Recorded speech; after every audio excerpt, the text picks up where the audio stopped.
Hi, everybody. This is Kerristen. Thank you so much for tuning in to another episode of the Relocate Podcast. So, today I have Joe Baur. He is a travel, food, and adventure writer and filmmaker. Born and raised just right outside of Cleveland, Ohio. These days, he's just based in Berlin, Germany. He's hitting the trails across Europe and beyond as often as possible in search of inspiration and stories and just new ways to document his journey. He has a YouTube channel that highlights his career, his adventures, gems. You really get to see the world through the eyes of Joe through his YouTube channel. Also, check out his website as a writer. Um, he's been featured on many podcasts. He has a wealth of information and knowledge about his journeys. When he eventually left the U.S., he also went to Costa Rica with his wife. Got married in the U.S. and a month later they left, which is what we're gonna dive into a little bit more. So Joe has a wealth of experience from living in North America, taking a chance in Costa Rica, traveling all over Europe, and he has wealth of knowledge about being in Asia too. I think Joe, you've been to what, 6 continents already? Math. Well, I have not been to Australia or like Oceania. Have Okay. not been to Antarctica. So then I guess everything else: North America, South, Europe, Asia. Okay, we're almost there. All We're almost right. there. Yeah. Well, we Yeah. got a good friend in our running group here in Berlin who's from Australia, and we're runners. We love running and traveling for running because I have no other. I need a different hobby. And Sydney, Australia, just became one of the new uh gosh, I'm blanking on the word. I think is masters. Like basically there's the top marathons in the world, Berlin being one of them, New York, London, Boston, and Sydney just became one of them alongside Tokyo had already been one as well. So we've talked about doing a trip there. My in-laws actually were just in Australia and New Zealand. So it's not a matter of not wanting to go. I would absolutely love to go, but it's very far away. Whether I'm in the, Yeah. back in the days when I lived in Cleveland or now in Germany, it doesn't get any closer. It's still wildly far away. So just trying to find the right time to do that, because when we do go, I want to make the most of it and spend like a lot of time there, not do some like 1 or 2 week trip and just be hungover on jet lag the entire time. Right.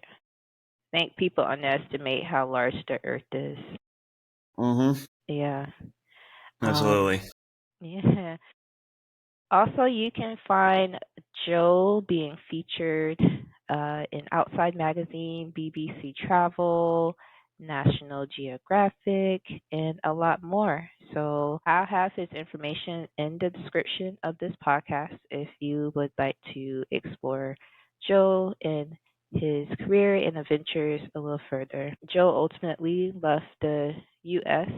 after having a wealth of experience traveling, studying abroad, and that is definitely something we are going to explore a little bit more. So, Joe, before we get started, how are you, by the way? Having a good day so far? Yeah, I can't complain. I mean, Berlin, it's springtime in Berlin, and people always ask me, how do you like living in Berlin? I love it like 8 months out of the year, from November through, depending on your luck, through definitely February, maybe March. It's pretty dark, gray, and miserable. Not a whole lot of daylight, but we're well into the Frühlingszeit, the springtime here in Germany and Berlin, and just absolutely beautiful weather we've got. My wife and I are going to the mountains this weekend to celebrate her birthday. So besides getting over, I mentioned before we were recording, a little chest infection I picked up in Nepal where I was last week for a couple weeks. Things are looking up. Good, good, good, good. I'm glad you're feeling a little bit better. Just take it day I am by too. day, because that's nothing to play with. That is nothing to play with. Okay. Um, I mentioned you're from Cleveland, Ohio. How would you even explain Cleveland, Ohio to someone who is not familiar with Cleveland? let alone Ohio.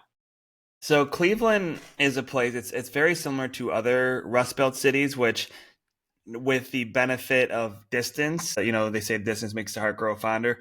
Turns out not just true for people, also true for places. And I do love Cleveland very much. Whenever people say anything negative about it, it's like a sibling. Like I can make fun of Cleveland, but you cannot. Like it's very, very much part of me. It's similar to other Rust Belt cities: Detroit, Buffalo, Pittsburgh. Big manufacturing history, but then saw a lot of suburban sprawl happen and kind of depopulate the city center a lot. And when I lived there in like the early 2010s, excuse me, it was part of this like string of like American cities that was having kind of, it was like on all the headlines, so it got to be a bit trite, but a renaissance of sorts where people were moving back into the city center, into city neighborhoods. And Cleveland definitely was part of that story. My first, I think, piece of writing in a published book was in an anthology called Rust Belt Chic, where I wrote about, at the time, living in Chicago, wanting to move back to Cleveland to not be another statistic of somebody who left, which I feel a little bit bad saying now because I ultimately left again. But Cleveland, it's full of the kind of Americans that I probably miss the most. Like, just super friendly, will give you the shirt off your back. Very much a lot of pride. I don't know if I've seen people from a city wear so much clothing about where they're from. You'll see a lot of people wearing Cleveland Pride shirts, Ohio Pride shirts. I have them. Like, I'm definitely not immune to this. I've got my Cuyahoga Valley National Park stuff from the Cleveland Clothing Company. I've got my Cavs, Guardians gear. I probably have a Browns hat somewhere, but I don't want to talk about that because they're just embarrassing. So yeah, it's people who are very, for the most part, very proud of where they're from. Very tough history that, much like Detroit as well, and some of these other Rust Belt cities, that a lot of people have bounced back from, and just really a lot of pride in where they're from. And they has a chain of parks that called the Emerald Necklace, beautiful city parks that just go around. I think it's always like one of the top urban park systems in the U.S. They've always won a lot of awards, things you don't think about. Like, it's like the lungs of the Midwest are there. And you've got Cuyahoga Valley National Park, I think it's one of the most visited national parks in the country, probably by virtue of the fact that it is kind of jammed in there between two very large urban areas with Cleveland and Akron, but absolutely fantastic as well. So you've got your mix of Rust Belt manufacturing aesthetic, a lot of urban renewal, a lot of renovation, a lot of people coming back and trying to do their own thing in the city, but you still also have a lot of gorgeous natural spaces in the area as well. Okay. I do not work for the tourist board. I'll just say that. Look, you might have to. If they want to send me some, they can. You described Ohio in a way, or Cleveland in a way in which I've never heard it. I've definitely haven't heard it highlighted in Where are you that from way. again? I'm from a little town outside of Charleston, South Carolina. It's called Okay. Harleyville. Yeah. Yeah, so very, very small community. About back in the day, it was maybe about 500 people. It's grown to 700 now. Yay! Just did my research on Big that. metropolis. Right, big money, big money. Definitely, uh, very rural. Lots of state parks in that area Nice. too. Yeah, and a lot of Ohio transplants in the Charleston It is. I area. mean, there are a lot of people who move, to their, what they call it, snowbirds. Like, because the winters are cold. They're much colder than Yeah, what I get here in Berlin now, and they're really all over the place. Like, it'll be blizzard, negative, whatever one day, and then by the end of the week, it could be shorts weather. Like, so it's very kind of schizophrenic in that way. It doesn't really know what it wants to be in terms of the weather. So you do get a lot of people who just kind of give up with the weather and will move south to places like Charleston or even further south to Florida. yeah, and that's exactly what occurred. So I did some research on you. One thing that fascinated me was just your upbringing, how you travel. You started with uh, younger days of being with your family, going to different minor league baseball games, you're road tripping in that regard. That was like Yeah. your first taste of travel. And then you got to really experience the road for yourself while you were in school studying abroad in Asia, and also having inspiration from your brother who was in Costa Rica at one time. Hmm. How would you say your upbringing prepared you for the ultimate flip to a whole different country? That's a question that I often think about and I'm still trying to answer because there's nothing we did growing up that inherently would suggest that I would be somebody to move overseas. I'm very grateful to live in the time we're living in now, if not necessarily because of world events, but in terms of what I do and my wife does now is probably most possible in this era than any other, because I've done a lot of genealogy research, and like most of my ancestors, like they didn't go back. Some of them, being Jewish, didn't want to go back for very obvious reasons, but a lot of folks, ancestors also who aren't Jewish, doesn't matter. And my wife's side too, like they went to the US and that was it. Like very few of them actually went back, but now we can easily just FaceTime our family if we miss them or whatever, or still like hear their voice and see them. So I honestly don't know.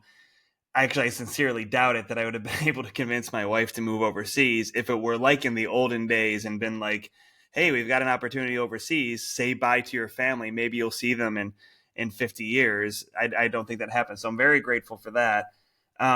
Growing up doing what you referenced, like our family vacations were basically picking a geographical direction, north, south, east, or west, driving a total of like about 12 hours, and along the way stopping at minor league baseball games along the way. So like, for example, going west, I think our endpoint was in Iowa once, where the Field of Dreams, if you know that movie, where that was filmed. My dad was and is a big baseball nut, so like there's no reason I should know who the Lansing Lugnuts are, but I have that information in my head because this is how we traveled growing up, to the point where I remember there was like a coup between myself, my mother, and my brother, where we basically agreed like this summer we're just going to do like a normal beach vacation, like no minor league baseball games, no college campuses, and we kind of agreed, and we were able to get that for a couple of years. And I did, but then I did get stung by a jellyfish, so maybe that was a sign that I should have been grateful for all the minor league baseball games.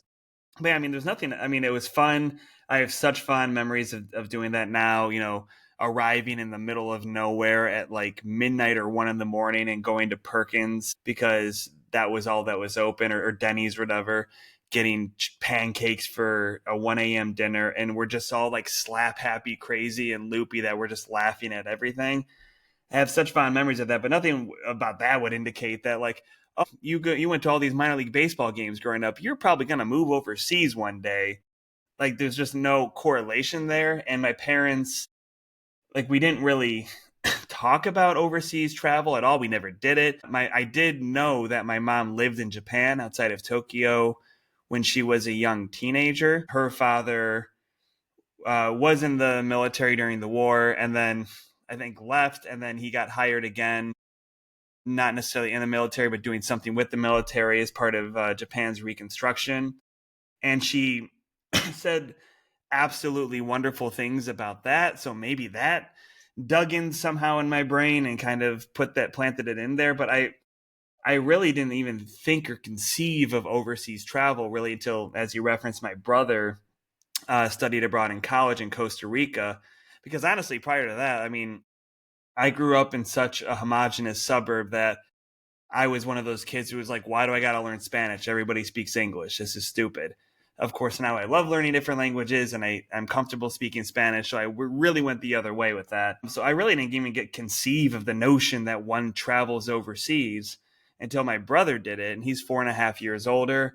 So that's like a big enough gap for me to realize I was an oops baby. and also for me to like kind of see what he's doing and decide if that's something I want to do too or not. It was like a nice distance. And I remember when I was going between my junior and senior year of college, I hadn't studied abroad or done anything. And I just kind of thought like, well, my brother went to Costa Rica. Maybe I should do something. And I don't even remember how it first started, but I really went down this rabbit hole of studying the Tibetan story, the invasion in 1959, their government in exile in northern India. There was a summer study abroad program, and I just kind of latched onto that. I think maybe part of it was also baby steps because this was just a summer. So like I think I was there for maybe 2 months or something like that. Whereas what my brother did was a whole semester. And so I think maybe this was like a way for me to dip my toes in the water without committing to like, I don't know, whatever a semester is, like 6 months or something, like half the year. And did that and loved it. But again, there was nothing growing up that would have pushed me in that direction. I mean, my parents were very encouraging of learning about different things.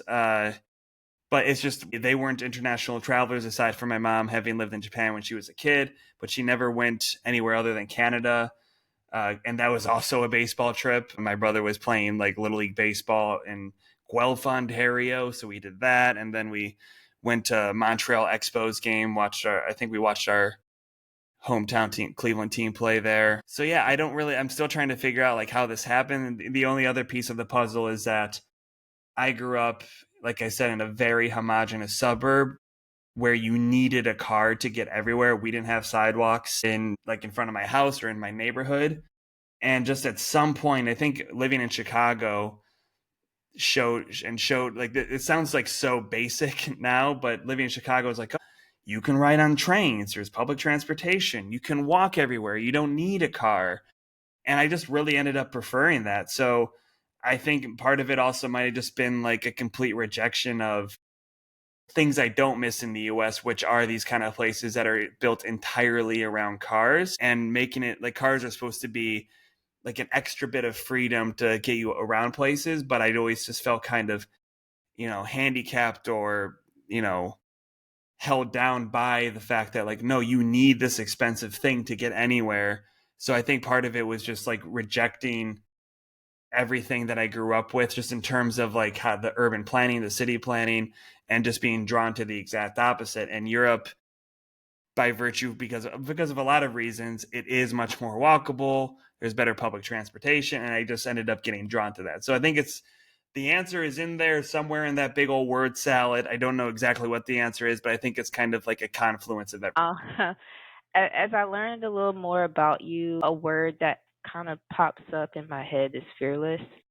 I feel like a lot of um, what you've done with your work, it involves like having like that sense of wanting to take risk and not having fear to be able to get the information that you need to relay in a digestible way to people. And when people generally think about taking a big leap, like leaving everything that you know to embrace the unknown, you think about the logistics of relocating, but not so much of emotionally preparing for it. Was there like a sense of fear when you and your wife had the discussion about leaving the US for Costa Rica?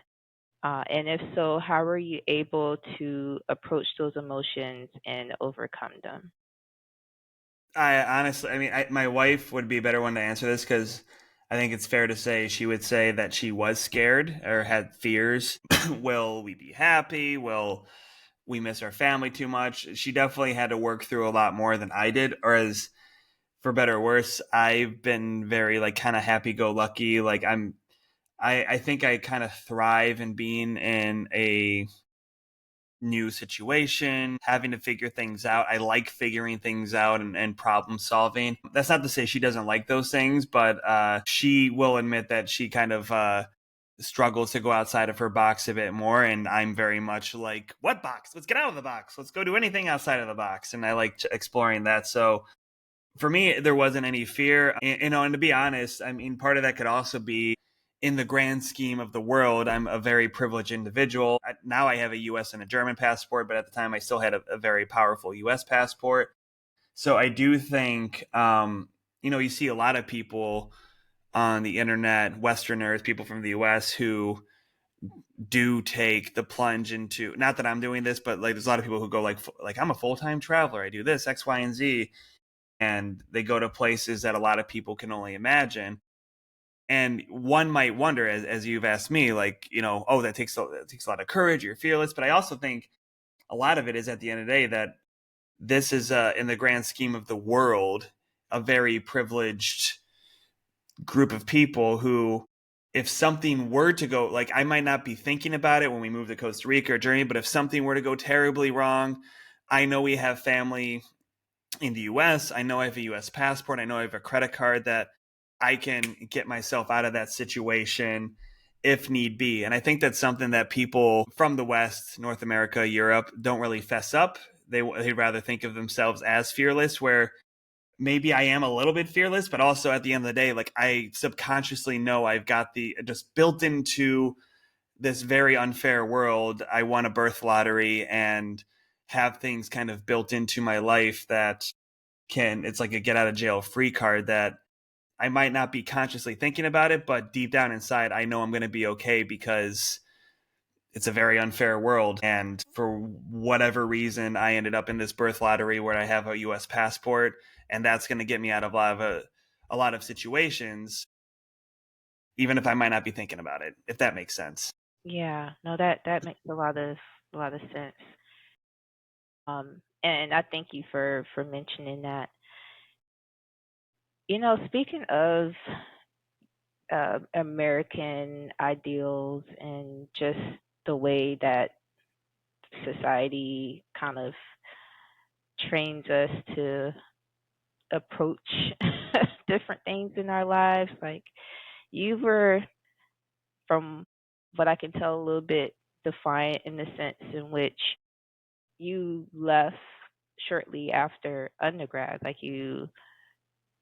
America really wants us to go to college and end up in this stuffy office working a 9 to 5 for like 40 It's years, definitely and like a then life path that you're supposed to yeah, do. like there's just this expectation for us to do that. Mm-hmm. Um, but you definitely had other plans for your life, and you've made that into the lifestyle that you have now. So definitely kudos to you for not really adhering to societal ideals. But there was a period in which, one thing I meant to mention in my rambling answer about how did I end up here, Yeah. there was a period where, I remember I was driving, because you drive everywhere, to lacrosse practice when I was in high school, and I had this strong thought that, like, I'm probably gonna coach this team one day. Like, that'll be like what I do. Like, I like, and it wasn't like, oh no, this is my path. Like, it just kind of like, oh, I'm playing on the lacrosse team now. I could see myself coaching here, and this will just be what I do, and I'll just be here in Menor, and that'll be it. And so there was a period where I just kind of thought, like, that I will follow like the typical American path, and I don't know when I decided to kind of rebel against that. I think part of it, honestly, was, I remember I was at my high school graduation party, and my aunt dumped my cousin's newborn baby into my arms, and I was just like terrified. It was probably the first time I even held a baby. And she was 27, which at the time I was graduating high school, and I thought, like, yeah, that seems like a good time to have a kid. And I kind of pictured, like, okay, that's like a normal life path, like 27, have a kid, yada yada yada, live your life. And once I got married at even what a lot of Europeans consider quite young. I guess I would have been like 26, 27.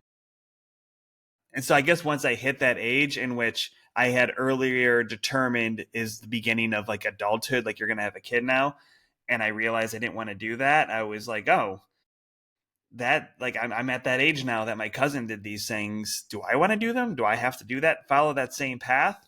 It works for some people. I'm not at all judging. Like, some people are totally happy with that, and God bless them. But once I got to that point, I remember thinking like, well, maybe I don't have to do it now. I can do other things. And I just kept exploring what other things were. And I had already had that at that time when we got married, that desire to live in Europe someday.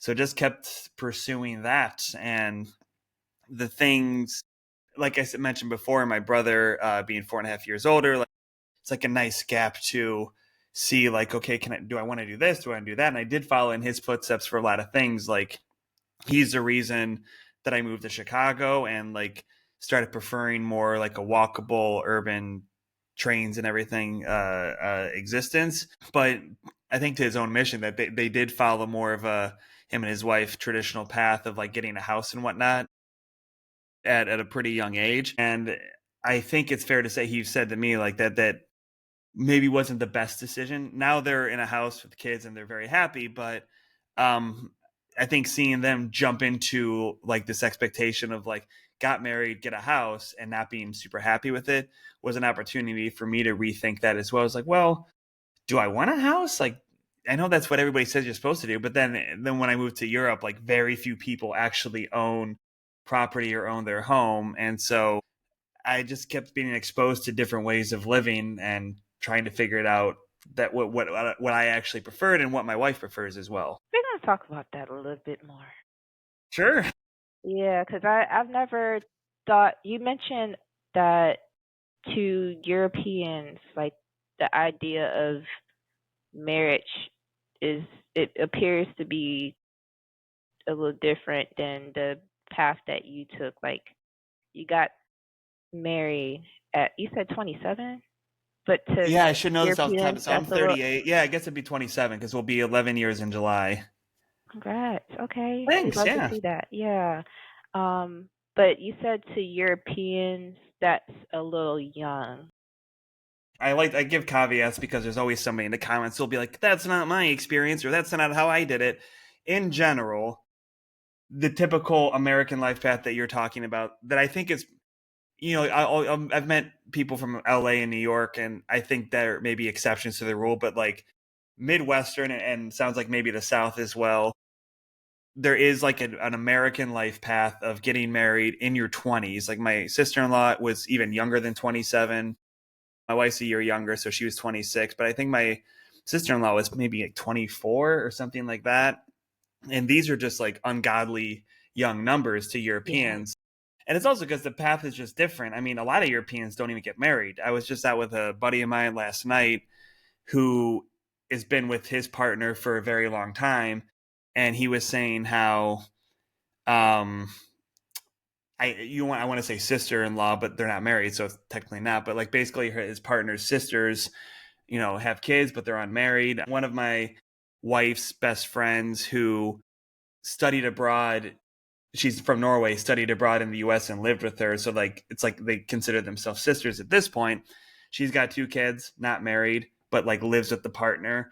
So it's just different. Like a lot of people just don't view marriage as something you have to do. So they certainly don't view anything else that is on the general traditional American life path, for whatever, for lack of a better term. They don't view those as necessities. They certainly don't view having to buy a house. It's just not like there are houses here, of course, but it's just so much more dense that that's not necessarily a thing. And for some, it's just easier to rent their whole lives. And then the question of kids, obviously, Europeans have children too, but I think it's probably more accepted to opt out of it or to just question it. I mean, I have friends who have kids or want kids, but I also have, especially and Berlin is a special place. It's a lot of immigrants from all over the world come here. Part of coming here, I think, is an inherent rejection of whatever life standards or like traditional life paths from their home country, whether it is from someplace further east or the UK or the US or Canada. It just attracts a certain kind of person. But I know a lot of people here who want to opt out of it all. They don't want kids. They don't want to get married. They don't want to own their own house. They just want to live there and be happy. So there's a lot of things similar in Europe that you feel like similar maybe values, I guess, as some parts of the US, but the life journey, the expected life path can be quite different. I think that's good to know, especially for people who are like, I want to move for love or want to uh, relocate and still bring those values of wanting to work a corporate or blue collar like role and eventually get married and have the kids, have the house, have the property. I mean, you can do that. I mean, there are people who, one person is of the country, like national, and one's from the U.S. or Canada, and people do still get married, have kids, and live in like the German equivalent of an urban suburb or whatever. Like it does happen.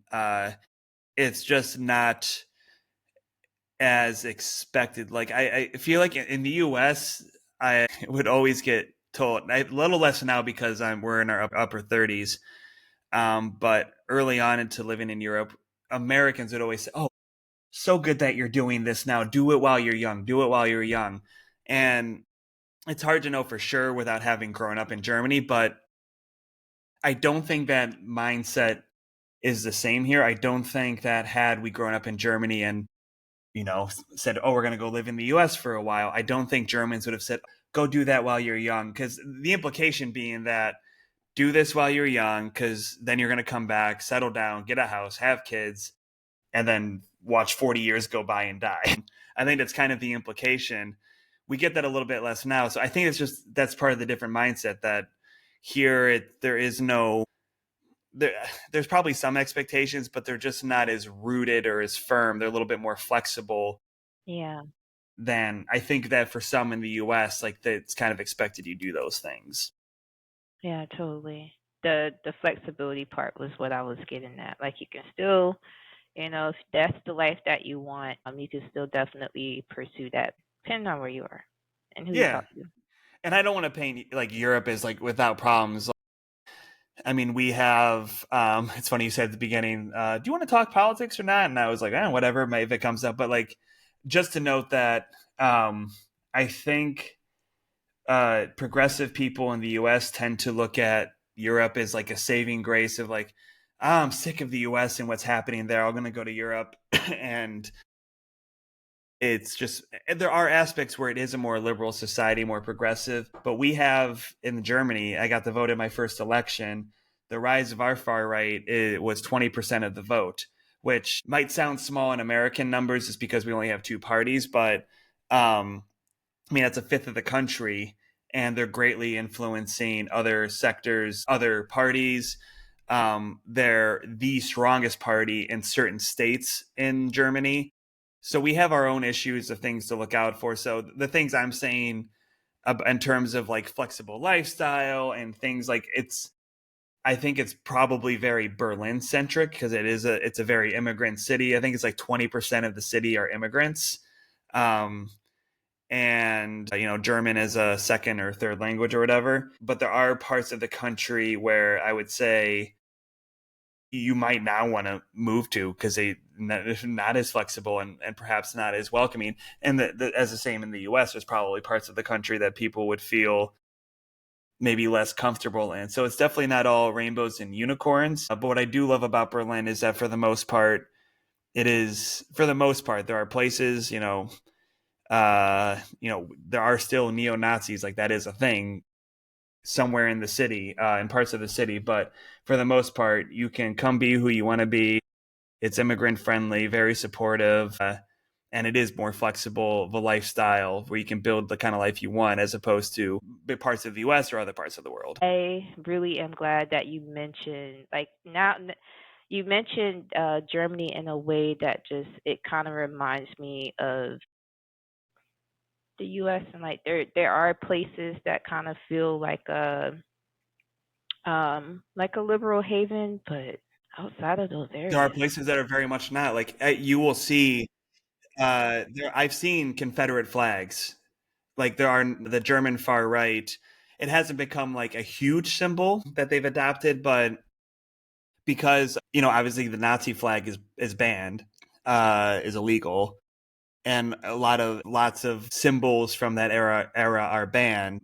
But there are certain flags that they've taken to flying that are kind of like a wink and a nod to, those values, for lack of a better term. And I have been in rural parts of Germany and seen U.S. Confederate flags uh, in parts where like what they're getting at. Yeah, it's just sounding a lot like Texas now. That's where I am right now. I'm in Texas. I mean, it's it. I mean, and it's interesting. And what's different, like it's interesting what you say about influencers and other parts of the world, like Berlin. I think a lot of immigrants moved to Berlin because, I mean, so we didn't start in Berlin. We started in Dusseldorf. That's where I got the visa. But Berlin is kind of like an immigrant vacuum. Like if you're an immigrant and you're in Germany, at some point you're probably going to get sucked into Berlin. And I think it is a great place for immigrants, but it's not like, I haven't done this, but just anecdotally, and I'm sure this is maybe what you're referencing, but you see folks are like moving to Bali or moving to parts of Southeast Asia or moving to parts of Mexico or Spain's been Bogota a and hot spot Colombia. too. Yeah. Sorry? Then Spain has been a hot spot too for a lot of Spain, yeah, people. Spain. And honestly, we actually, because now I'm a citizen, a EU citizen, and we're like thinking like, oh, is there any place else we might want to live? And we've looked at northern Spain and Barcelona, but I don't want to be part of the problem in Barcelona. So I don't see, like, I don't feel like living in Berlin or having moved to Berlin that I was contributing to.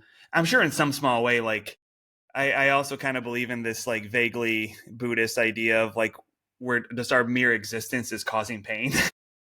It's a I know it sounds like a depressing thought, but like just our existence, like we consume things, we do this. So like I'm sure by virtue of me living in Berlin that I don't want to say it's displacing somebody, but I just don't think that the damage is on par with you know people who come from wealthier economies moving to Southeast Asia or Mexico or parts of Colombia. This is what I talked about before, the birth lottery. Like that's just straight up taking advantage of their birth lottery to go live in a place where they could have all the nice things that they wanted in the US but maybe couldn't afford. They can go have that in, Colombia or Bali or whatever. But that's something I don't think, because Germany and U.S. I think they're more on par in terms of economies, and also you don't earn as much if you work a normal like corporate job. Salaries are much lower for the most part in most of Europe, Berlin included, than in the U.S. So that's something that I think when people are get frustrated with an election and are like, I'm going to go move to Europe, I'm like, cool, but get used to smaller living space and lower salaries. Those are Yep. things I'm okay with, but I've seen the look of despair in an American's eye when we've said how big our apartment is, and they're like, "Will you both live there?" Because I mean, I think at the end of the day, a lot of Americans who say they want to move to Europe, they want that to be who they are, but at the end of the day, they like the really big house that you can get in the U.S. for cheap, for relative cheap, with the 2-car garage. That's not a thing here. Like you're gonna live in a small apartment, you're gonna make less money. I'm personally okay with that because this what I value, and we do pay higher taxes, but I'm also not worried about certain things that I was worried about in the U.S. So they're similar but different in terms of like Germany with the U.S., but it's not like you don't see influencers moving here so that they can have like the American dream elsewhere, because things aren't like that much cheaper, if at all, than in the US when compared to like when people move to places like Southeast Asia or whatever. Right. Can we talk a little bit about your like how you get around in Germany, because I know you mentioned walkability meant a lot for you, Mm-hmm. not being reliant on cars as your main source of transportation. But then you were in Chicago and you kind of had a little bit of a taste of what Chicago has to offer when it comes to that as well. Mm-hmm. How does Chicago even compare to where you are in terms of walkability?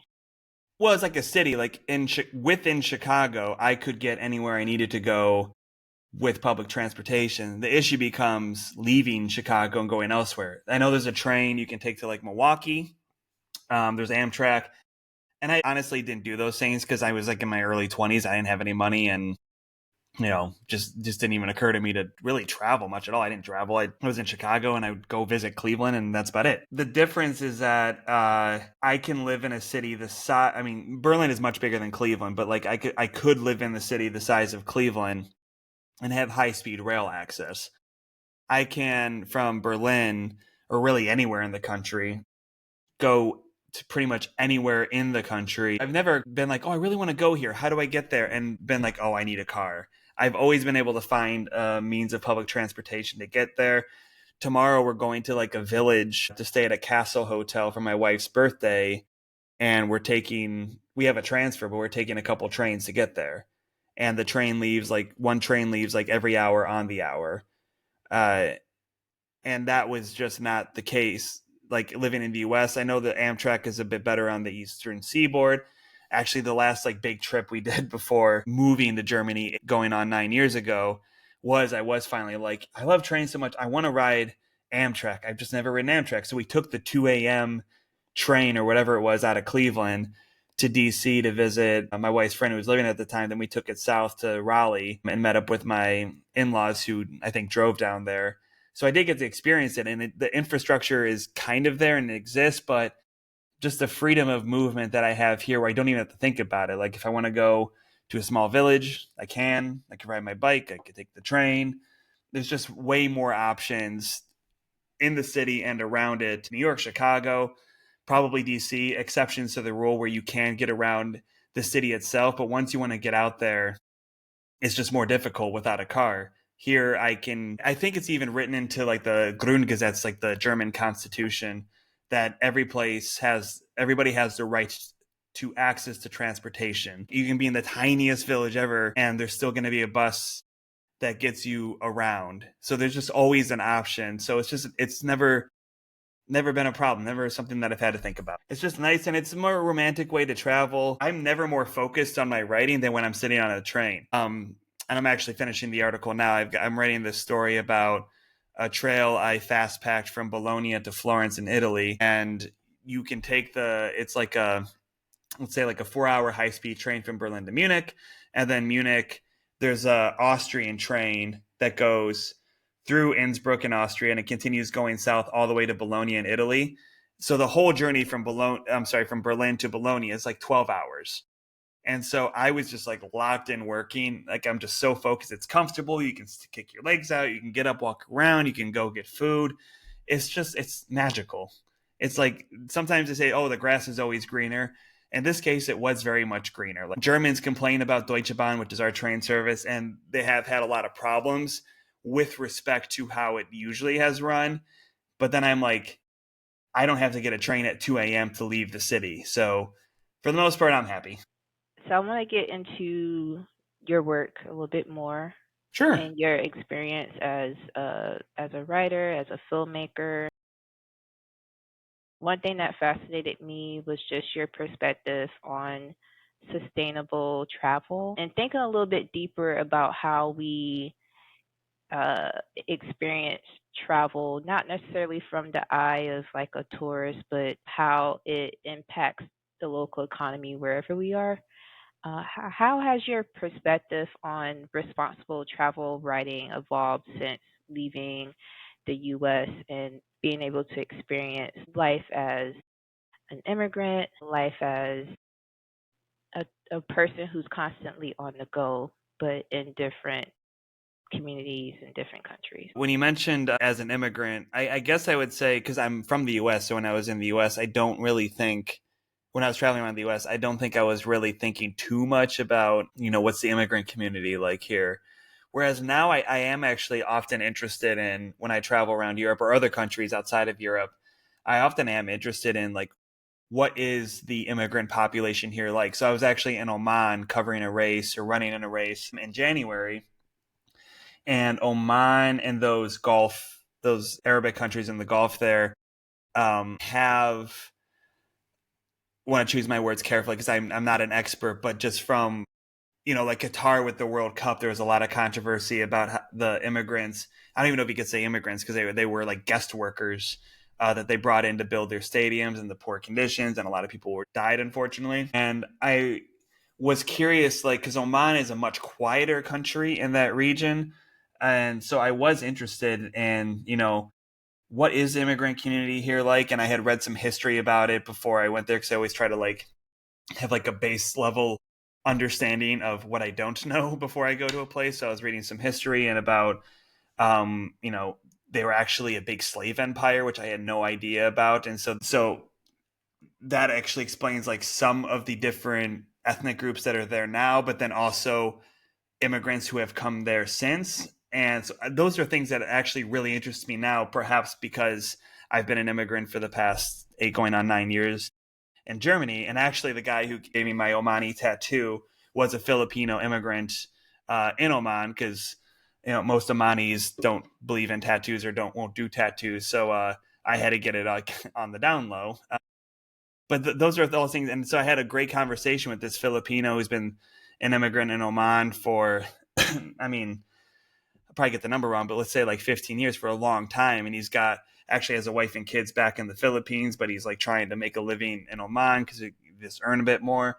So I guess I would say I am more drawn to those stories and experiences perhaps a bit more than I was before, just by virtue of like, oh, this is a different version of me. Like obviously we have very different backgrounds and life experiences, but we both moved to a different place in the world for what we perceived could be a better life. In terms of sustainability and other means, honestly, sometimes I write about it in terms of like train travel and wanting to get around as much as possible that way. I'm honestly I'm a hypocrite because I do fly quite a bit. And just talking about, I came back from Nepal and I've been in Doha twice this year because of layover flights, first to Oman and then to Kathmandu.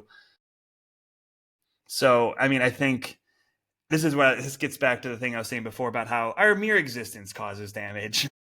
And this is a case in which I will admit I will preach about sustainable travel and I definitely believe in it in terms of like the actual transportation and ways to, how tourism can impact communities in a way that doesn't make places totally reliant on them and doesn't change the character of the place. But I also have to, like I have to say, I have to be honest with myself in terms of not being fearless, whether or not I was fearless before, but subconsciously, I know I've got some get out of jail free cards. Also, when it comes to sustainability, I'm also a bit of a hypocrite because it's not like I'm paddling everywhere as much as I wish I could take the time to do that. No idea if any of that answers your question, but yeah, I care about those things while also being aware that I'm definitely not perfect. Yeah, that's what I wanted to get to. Like the process is not linear in no way, shape, or form. Mm-hmm. Especially like for me, like I would like to live a more sustainable lifestyle and definitely demonstrate that whenever I'm traveling to different countries. The process of doing that the way I want to is just not as linear as I would like. Yeah. We're not perfect, especially me being in Western society for so long, but I'm working on it. I'm trying to be a lot more mindful in that regard. Yeah, and there's also like it's all relative. Like actually, when I was in Nepal, some of the other runners in the group I was with were from Maine, and I don't remember how it came up, but one of the guys asked me, said, "Are you a minimalist?" I think it was because we were with this race group and they were giving us little trinkets and stuff like, "Oh, congrats on this! Here's like a mug. Here's this." We had gotten a duffel bag to use during the race, and we had the option of keeping it or donating it at the end. And I said, "Oh, I'm donating. I don't need like another thing." And he's like, "Oh, are you a minimalist?" And I was like, "Well, by Western standards, maybe, but like there are certainly places in the world who would like look around in my apartment and be like, holy shit, you've got a lot of stuff." Like, whereas Americans, I think for the most part, would look around our apartment and be like, "Oh, wow, you don't really have a whole lot." So it's all relative in the grand scheme. I definitely try to be mindful of like what possessions we have, not being wasteful and all those good things. But like I said, it's all relative. Somebody might look around and be like, oh, no, you're super wasteful. You have way too much stuff. You don't need all this stuff. And then again, somebody from North America might think that I'm super frugal and am a minimalist. It's all relative. Very relative, very subjective. Yeah. So, another question about your career. What even sparked your interest in becoming a travel writer? And I mean, how does one even become a travel writer? Because you hear about people when they leave the US, like they tend to either do it through like study abroad or they may do a teaching program. Mm-hmm. Like, what led you to this path? And how can someone even consider breaking into a role like this? So I got into it because I was working at a magazine in Cleveland, and I remember seeing the Matador Network, which they're still around, travel website. I don't remember how I found it, but I saw they were looking like to apply. Like we need a travel writer to go cover this trip, and it was paddling across northern Lake Superior in Canada on a 17th century French voyager canoe. And you would end at like a music festival. And I applied, for some reason got it because I didn't have a portfolio. I mean, maybe I guess I had writing clips because I worked in a magazine, but I didn't have a travel writing background. And I got that, did the trip, and actually to this day, it actually remains one of my favorite trips I've ever done. It was just so unique. You know, you would paddle all day, then you'd pull over some like gorgeous remote island and camp. You'd meet interesting people along the way. We were led by this Canadian folk music singer that was described to me as like the Canadian Bob Dylan. His name's Ian Tamblyn. It was just super interesting. And doing that trip, I was kind of like I can go do this and write about it, and that's like a thing. I mean, don't get me wrong, you get paid bupkis. Like I always explain to people now who are like, man, you've really figured things out, because like I am super lucky, privileged, fortunate, all the adjectives, that, you know, I get to go to a place like Oman and Nepal in the same year. These are things people might save up their entire lives to go do one of these things once in their lives. And I'm fortunate enough that I get to do it twice in a few months. But I always try to remind people that like this career pays terribly.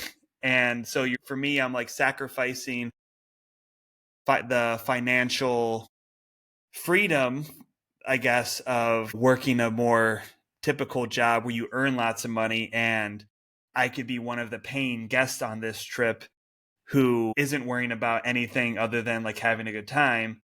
I'm sacrificing that in favor of like, maybe I don't get to pick. I mean, I'm still lucky. I get like, we're going to this beautiful village tomorrow. I still get to pick some places I go, but for the most part, if I'm traveling, it's for work, and I'm not necessarily picking where to go. I'm going like where the story is or wherever the assignment is. And I'm okay with that because I get to tell more stories and work in more interesting places uh, um, in a year's time than I think most people get to. In terms of like how one could break into it, internet sleuthing on Google. Really, that's how I continued past working with Matador. You just try to find editors' email addresses. Fortunately, now like there's Substacks where people will post links to editors actively saying like, oh, we need somebody to write this story, we need somebody to write that story. So they're actually volunteering their email address these days sometimes. But when I got started, like, you know, obviously Substack wasn't a thing. It was very difficult to find the email addresses of editors to even begin the conversation and been like, hey, how do I pitch you? Or can I pitch you? Or to just pitch them right away. So you find out who's the associate editor or who's the editor of a magazine or a website, and you send a lot of emails guessing what their email address might be based on the format. You get a lot of bounce back saying this email address doesn't exist. You're like, okay, well, I'll try first initial, the first name, dot, last name at magazine.com. You try all those things and finally get a hold of somebody, and 9 out of 10 will say, leave me alone. And then one, you can actually get an assignment. you start building a portfolio on your website, and then eventually you just have built-in credibility because you can write to an editor and be like, introduce yourself, say, I've written for these publications you've certainly heard of, and then they're more likely to pay attention to whatever you're sending. I got into it from a bit serendipitously, dumb luck, and then just a lot of persistence to keep doing it. And I don't want to say that, anybody who says they're a travel writer is not supporting themselves fully on that. There are certainly people who do. I would suggest that most people are doing other things as well. So my entire time in Germany up till November of last year, I had a normal day job. My plan had always been to try to maintain a normal day job lifestyle for the sake of maintaining my visa. I came here on like the most boring ass basic visa possible. Like, you're not impressive. Like, there's all, and the US does this too. Like, there's the weirdly named like impressive aliens visa or whatever. There are things like that in Germany too, or in the EU, where if you have an impressive background, you can get like a blue card, which is like the US green card. Not me. I had the most basic ass one that was like, you have to work at this company for, well, whatever it was, like 12 or 15 months before you can even think or sniff out a different job at a different company. I was like being, really good at worker and, minding my P's and Q's. And I got past that hump, got the next one, which was the blue card. And then I got the permanent residency. Then I got citizenship last July. And then my plan had always been to leave that and go out on my own. But even now, like, I'm not full-time only travel writing. I'm having to do like consulting. I'm starting to dabble into like some trip planning or leading a few trips around Germany because I do know it quite well. I think that's also another thing that realistically you're going to have to diversify what you do, not put all your eggs in one basket. Thank you for the transparency. I really appreciate that. And I'm sure Sure. a lot of people who are going to tune in will also appreciate that. I think I have like two more questions. You're doing Sure. a very good job given getting over being a little under the weather. Like I said, I feel totally fine. It's just, and maybe because I'm yammering so much, my body's like kind of pausing the disgustingness of what happens when you're recovering from a chest infection. But Yeah. I feel totally fine. It's just occasionally it's like, oh God, like, why is my nose doing this? I feel fine. Stop it, body. And it's just, like I said, the body doing what the body does. Right. Okay.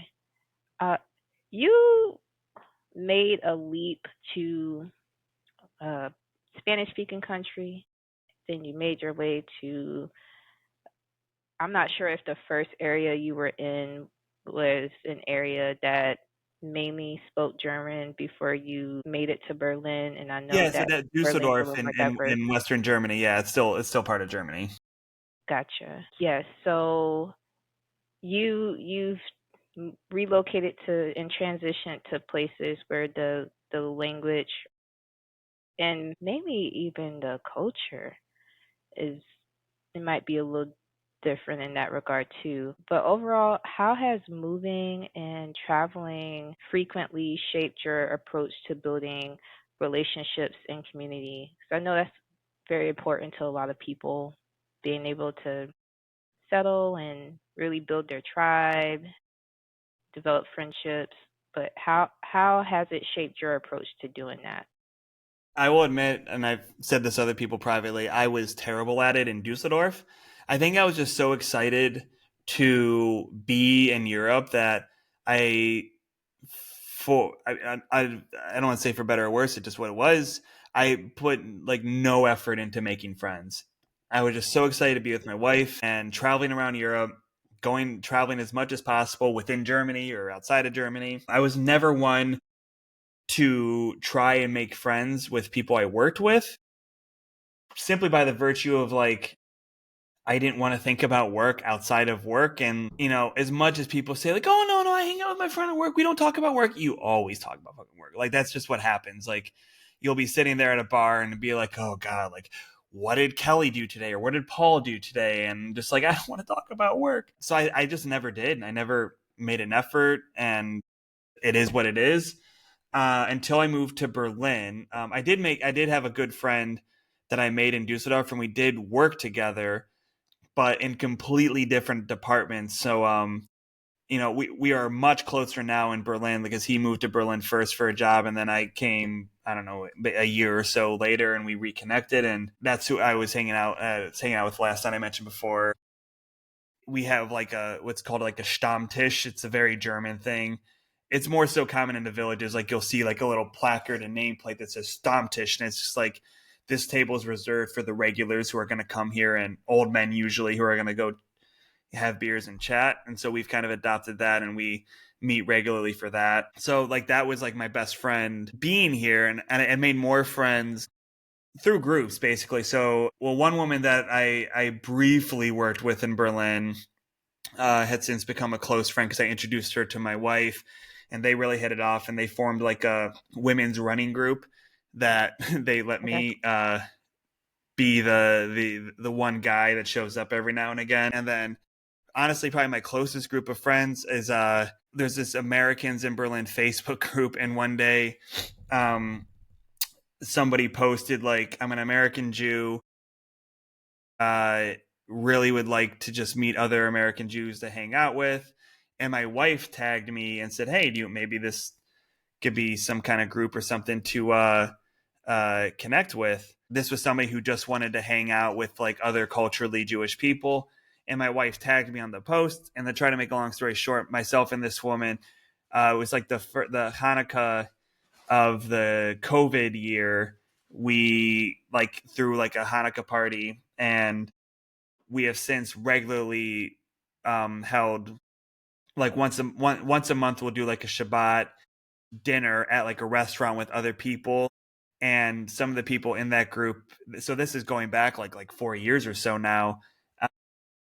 So some of the people in that group have become some of my closest friends. When I mentioned before I did this run from Bologna to Florence, that started because I knew I had to be in Rome because I was traveling with this what we're called Jewish Berlin. It's a lot of people who are, just culturally just want to, you know, eat good food and make jokes that we all understand. But we were traveling together in Rome, and so people from that group have definitely become my biggest like social circle. But honestly, beyond that, like I always admire like the one friend I mentioned from this running group. Like she's incredibly social. Like she can make a million friends in one night.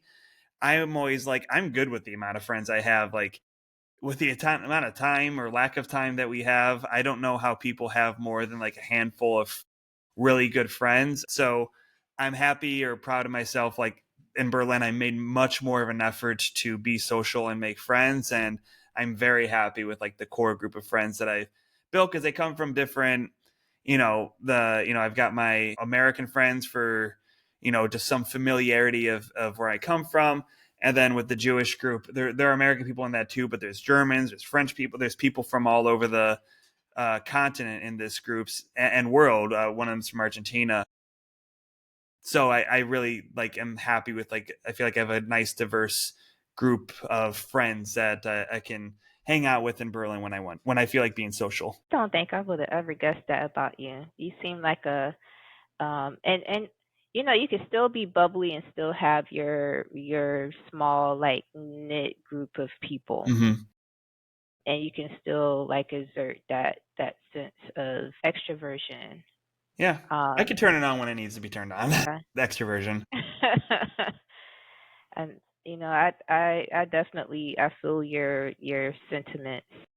I'm 2 years removed from where I relocated from, and I think I can count on one hand the people I met here who I can really, at the end of the day, call like a true friend. Mm-hmm. But not because I don't want to necessarily be friends with people. It's just like the older you get, you just realize like I think I'm like okay with the core people who've been Yeah. around for decades, and the process of just having to really get yourself back out there and start over and um like yeah, you may need emergency contact. Yeah, but like that process it takes time. it takes years to really, Yeah. yeah, meet people that you can trust and just do life Yeah. with And I also from feel the like friendship when I was level. in college, you're I mean also you're just like always around people. It's like I feel like you're more likely to be friends with people who, like, now looking back, I'm be like, oh, how was I friends with them? Like, we had nothing in common. And now I'm like, I have such a little time that, I'm happy to make more friends. I'm not like, if I click with somebody, I'm not going to be like, sorry, no time for you. But like, I'm also just not going to be friends. My baseline for commonality in college is like, do you like to drink and watch sports? Like, that to me, that's not the basis of a strong friendship anymore. So like, I have my drinking buddy, but like we have so much more in common that, we that's why he's become a good friend. And then with like the Jewish group, it's just like a kind of a language that we can speak with each other, that there's no effort. Like, I'm not trying to be friends with them. We just are. Yeah, I love that. I'm glad that that you found like that core group that you can rely on for that sense of community. Yeah. Yeah. Okay. Well, very last question. Question I ask everyone because your life has changed drastically. Like from the moment you realized that it was time for you to leave the US to where you are now. As you look back on just that experience and your takeaways from being in Germany, what words of advice would you provide to the younger version of yourself that probably wasn't even thinking about Germany? Like you, I don't even know if Germany was just like in the back of your mind when you No, even Germany's thought just where I about got the Costa visa. Rica. It's just where I got the visa. I was open to Gotcha. most of Europe. I'll try to give you the short answer because people always say, why Germany?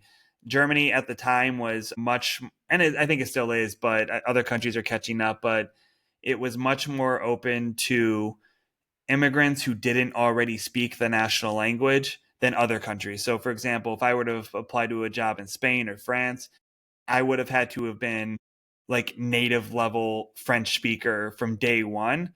Whereas in Germany, I could get a job working in American markets and speaking English to start. Like, I took German lessons and I did eventually learn the language, but you could start with the skill set that you already had.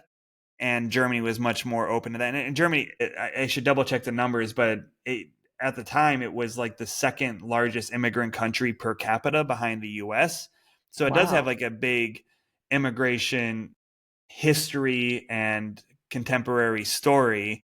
And it's just been, and it needs immigrants. It's the most populous country in Europe, so it needs us. And so I think it was just more open to getting somebody like me, and so that's just where I got the visa. Gotcha.